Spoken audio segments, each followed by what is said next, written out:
I was stunned. I assured her I was meeting Tom at the venue and suggested she ask him if she had doubts.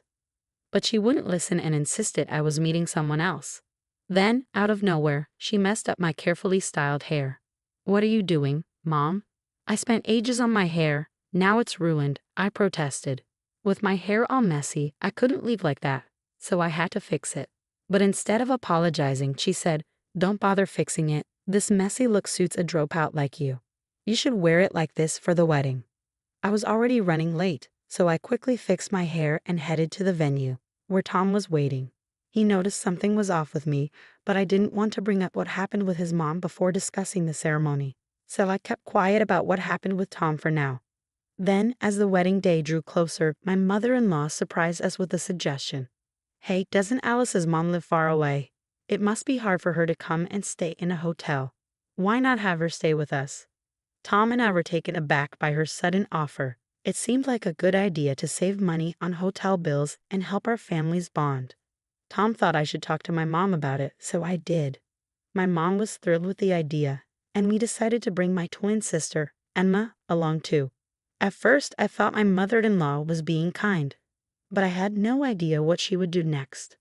The day before the wedding, my mom and sister arrived to stay at my in-laws' house. Seeing my mom and sister, who I hadn't seen in ages, brought me so much joy. My bond with my sister is super tight, and we were thrilled to be together again. We decided to share a room for the night. Emma, who had a bit to drink, was out like a light as soon as she hit the pillow. "Once she's out, I chuckled to myself. Just as I was thinking of hitting the hay too, I heard the door creak open. Wondering who it could be, I heard a loud buzzing noise and the sound of hair being shaved. "Now you won't be showing up at the ceremony tomorrow, will you? No me for hair on a dropout like you," my mother-in-law said. I was stunned. I quickly flipped on the lights and exclaimed, "Mother-in-law, what on earth are you doing?" The person in the bed suddenly sat up, surprising us both. "Huh? Mother-in-law, you've got the wrong person. I'm Alice," I clarified, realizing she mistook me for Emma. "I'm sorry, Mom, but it's not my hair. Emma and I are twins, and we look really similar," I clarified. "But it wasn't me who got her hair shaved. It was my sister, Emma." "What? No way. Why didn't it happen to Alice?" My mother-in-law was clearly shocked, but Emma, who had a bit too much to drink, was fast asleep. When she wakes up and sees her shaved head in the morning, she'll definitely be furious. Emma's got a fiery temper, so it's pretty obvious she'll be mad as heck. "What are you going to do now, Mom?" "I can't cover for you," I admitted, feeling guilty. Maybe my mother-in-law left the room looking pale. The next morning, when Emma saw herself in the mirror and realized she was bald, she was both shocked and furious. Our mom, who was there, couldn't hold back her tears, and Tom looked really upset. "This is awful. Who could have done such a thing?" So I spilled the beans about what happened the previous day in front of everyone. I wondered how my mother-in-law would react when she woke up, but she wasn't around. My father-in-law told me she had mentioned going for an early morning walk and hadn't come back yet. I started to worry that she might have left, so I decided to tell our family everything and began looking for her. About 30 minutes later, a relative called to say they found her at a nearby convenience store, and my father-in-law went to get her. When she got back home, seemingly unaware of the search, she immediately started making excuses. "I didn't do anything wrong. It's all Alice's fault. She used the clippers herself and shaved Emma's hair while she was sleeping," she claimed, much to my surprise. My mother-in-law was trying to blame me for everything, which left me completely stunned.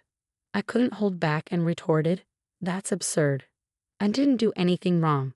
Weren't you the one who entered the room yesterday? It's unbelievable that you're still lying." But she was adamant about not admitting her mistake. Then my father-in-law seemed to recall something and went outside, returning with something in his hand. "Alice, could this be the clipper?" As I looked at the clipper he held, it was unmistakably the one my mother-in-law used to shave off Emma's hair last night. "That's it. That's the clipper." But where was it? It turned out that the clipper originally belonged to my father-in-law, who always cared about his appearance and carried grooming tools with him. When they checked the car, where he kept his grooming tools, they found it had been rummaged through and the clipper was missing. I always leave my car keys in the bedroom. "If there's brown hair in this clipper, then it's clear your mom is the culprit," he stated as he began to disassemble the clipper. The clipper contained unmistakable brown hair, clearly from Emma. She must have hurriedly left in the dark and didn't properly clean up the hair, my mother-in-law admitted, dropping to her knees as she noticed the evidence. Alice, it's all your fault. You, a dropout with no money, tricked intelligent Tom. I wanted you out of Tom's life at any cost, she'd accused, leaving me feeling disgusted by her selfishness.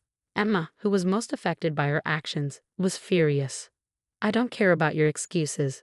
What are you going to do about this? I can't go to the wedding like this, she demanded. Upon hearing Emma's distress, my father-in-law made a quick call. Luckily, a friend who was a hairstylist agreed to come over immediately with a wig.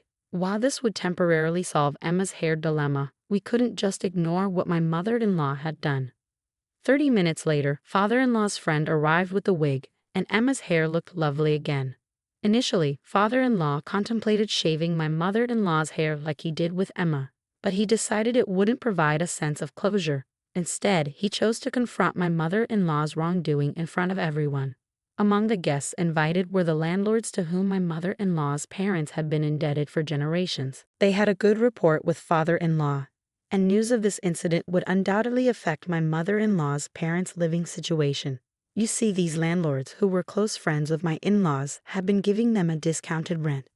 However, upon learning about my mother-in-law's actions, the landlord, known for his integrity, would likely revert the rent to its original rate or even consider eviction. My mother-in-law's parents, who are financially strained, would then have no choice but to seek refuge with my mother-in-law. However, Tom had previously mentioned that my mother-in-law didn't have a good relationship with her parents and wouldn't be willing to assist them. For my mother-in-law, having her parents move in would be the start of a living nightmare. Wait, please. I'll be in deep trouble if you do that. I'm sorry, it was all my fault, she pleaded. I made a terrible mistake, and I'm deeply sorry, Emma. I'll compensate you for the damage. Please forgive me, my mother-in-law pleaded, repeatedly apologizing as she pressed her forehead against the floor. However, despite her apologies, Emma's hair couldn't magically grow back. After discussing it, we decided that my father-in-law and Tom would disclose my mother-in-law's actions. Emma had already agreed to this. Initially, my mother-in-law refused to attend the wedding and attempted to flee, but Emma and Tom prevented her from escaping. When we arrived at the venue, relatives who had been informed of the situation through messages approached us, looking extremely concerned. In front of our relatives, we exposed my mother-in-law's wrongdoing, and Emma bravely removed her wig to reveal her bald head. Everyone was shocked by Emma's appearance, especially the women, who expressed disbelief. For a woman, hair is often considered vital, so the sudden loss due to shaving was particularly distressing. Some people couldn't help but shed tears as they thought of Emma's ordeal. As expected, the landlord confronted my mother-in-law, asking if the accusations were true. Initially, she tried to deny it, but under pressure from my father-in-law, she eventually admitted her wrongdoing. The landlord, visibly angry, faced criticism from the women present as well. Throughout the ceremony, my usually spirited mother-in-law remained downcast, a stark contrast to her usual self. Despite this, the wedding proceeded smoothly, and we were blessed by the well wishes of many attendees. However, it became clear that we could no longer reside with my mother-in-law in that house. Therefore, we made the decision to move into our own apartment and start our life as a couple. Although my mother-in-law panicked at the thought of us leaving, pleading with us not to go, we knew we couldn't continue living with her.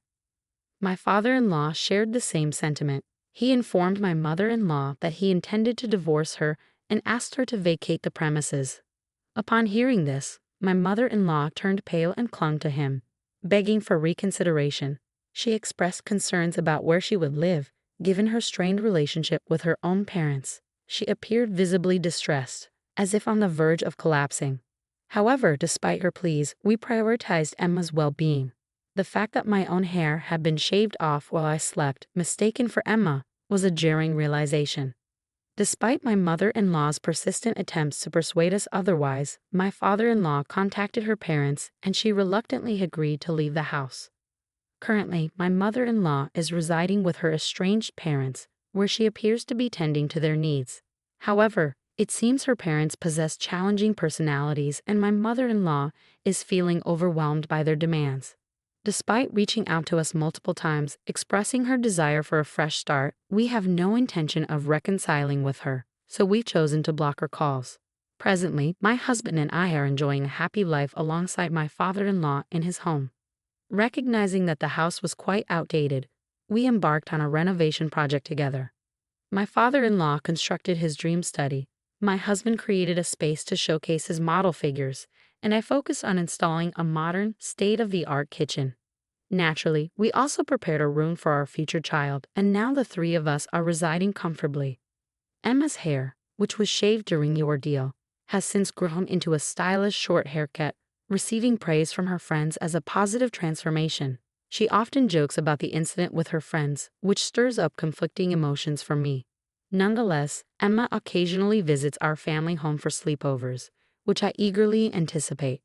While challenges may arise in the future, I am confident that with our collective efforts, we can overcome them together.